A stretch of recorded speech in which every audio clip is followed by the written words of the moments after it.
ছুটির ঘন্টা বেজে গিয়েছিল। কেউ কেউ বের হয়ে গিয়েছিলেন ক্লাসরুম থেকে, তবে বেশিরভাগই ছিলেন ক্লাসের ভেতরেই। আর তখনই যেন কিয়ামত নেমে আসে কোমলমতি শিক্ষার্থীদের উপর। ঠিক ক্লাসরুম বরাবর ভবনে আছড়ে পড়ে আকাশে উঠতে থাকা প্রশিক্ষণ বিমানটি। উড্ডয়নের মাত্র 12 মিনিটের মাথায় উত্তরা মাইলস্টোন স্কুল অ্যান্ড কলেজের উপর আছড়ে পড়ে বিমানটি। আইএসপিআর বলছে, বেলা 1টা 6 মিনিটে ঢাকার কুর্মিটোলাস্থ বাংলাদেশ বিমান বাহিনীর ঘাঁটি একে খন্দকার থেকে উড্ডয়নের পর যান্ত্রিক ত্রুটির সম্মুখীন হয়।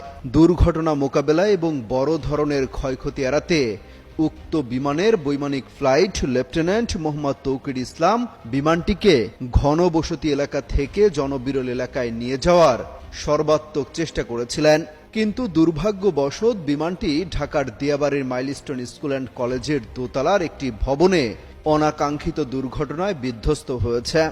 বিশেষজ্ঞরা বলছেন, চাইলেই পাইলট এই ধরনের দুর্ঘটনা থেকে নিজেকে রক্ষা করতে পারেন। তবে পাইলট তৌকির হয়তো চেয়েছিলেন শেষ মুহূর্ত পর্যন্ত বিমানটিকে দুর্ঘটনার কবল থেকে বাঁচাতে, সেই সাথে বড় ধরনের ক্ষয়ক্ষতি এড়াতে। তবে শেষ রক্ষা হয়নি, নিজের জীবনটাও দিয়ে দিলেন এই বিমান দুর্ঘটনায়।